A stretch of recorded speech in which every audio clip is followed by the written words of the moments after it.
Bonjour, j'espère que vous allez bien.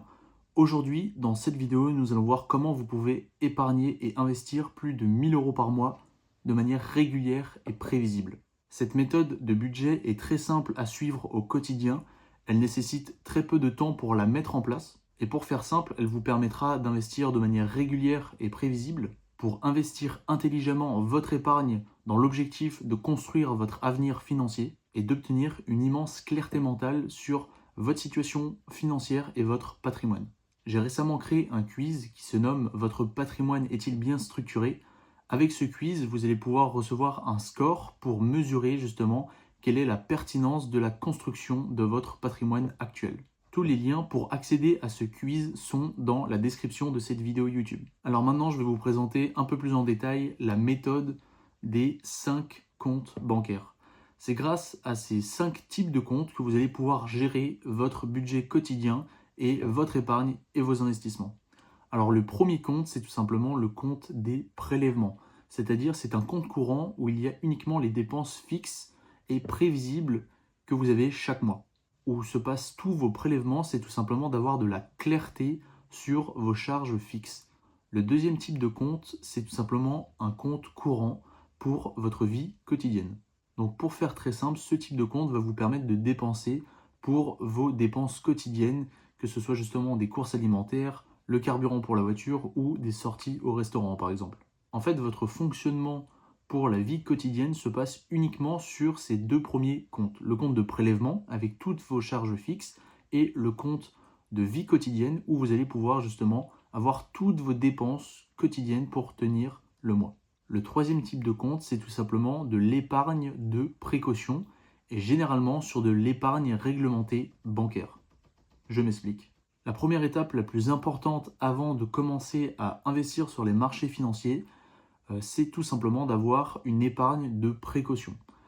Pour faire simple, une épargne de précaution, ce sera une certaine quantité d'argent qui sera disponible à tout moment, en général sur un livret d'épargne réglementé, que ce soit par exemple le livret A, le livret d'épargne populaire ou le livret de développement durable et solidaire. Le côté positif de cette épargne bancaire, c'est que l'épargne est disponible à tout moment en cas d'imprévu justement.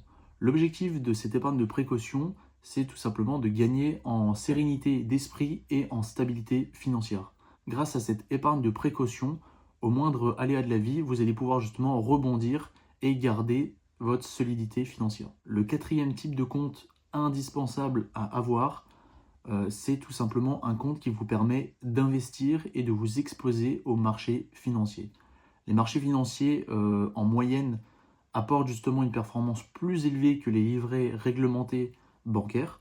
Ce quatrième type de compte a un horizon de placement à long terme, c'est-à-dire généralement plus de 15-20 ans. Vous disposez de plusieurs enveloppes fiscales qui vous permettent d'investir, comme par exemple le PEA, donc le plan épargne en action, le compte titre ordinaire ou bien aussi tout ce qui est les assurances vie.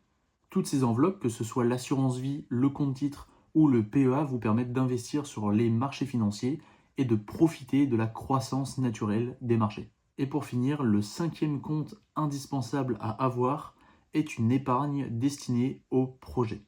Quand je parle de projet, je parle généralement de financer un voyage ou bien des expériences gratifiantes.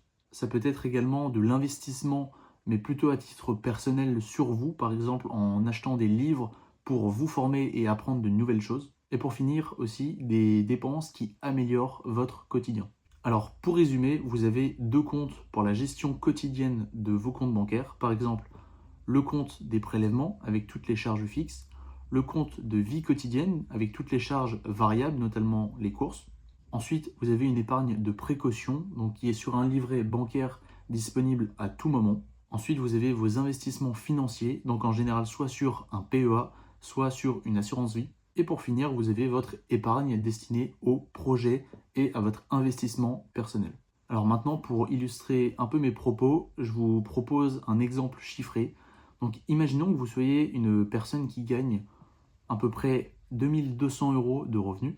Imaginons que sur votre premier compte, donc uniquement le compte dédié au prélèvement, vous avez par exemple votre loyer de 500 euros, vous avez un abonnement de train de 50 euros, une salle de sport à 30 euros et d'autres dépenses, par exemple à des services numériques pour 40 euros. toute cette poche et tous ces prélèvements vont correspondre finalement à 620 euros.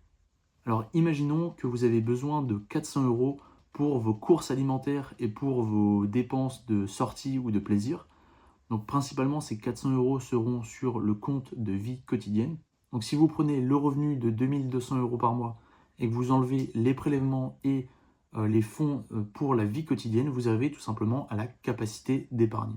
Donc dans notre exemple, la capacité d'épargne s'élève à 1180 euros. En partant du principe que votre épargne de précaution est déjà existante et solide, par exemple, avec cette capacité d'épargne donc de 1180 euros, vous pourrez par exemple mettre sur l'épargne destinée au projet et à l'investissement personnel 180 euros et ensuite investir plus de 1000 euros sur justement les investissements à long terme, donc que ce soit sur un PEA ou une assurance vie. Personnellement, c'est la méthode que j'utilise pour gérer mes finances personnelles au quotidien et elle me permet justement d'investir de manière significative dans mon avenir financier. Je vous conseille de faire de même et de tester cette méthode. Si cette vidéo vous a plu ou aidé, je vous invite à liker cette vidéo et à vous abonner à cette chaîne YouTube. Merci pour votre attention et à bientôt. Au revoir.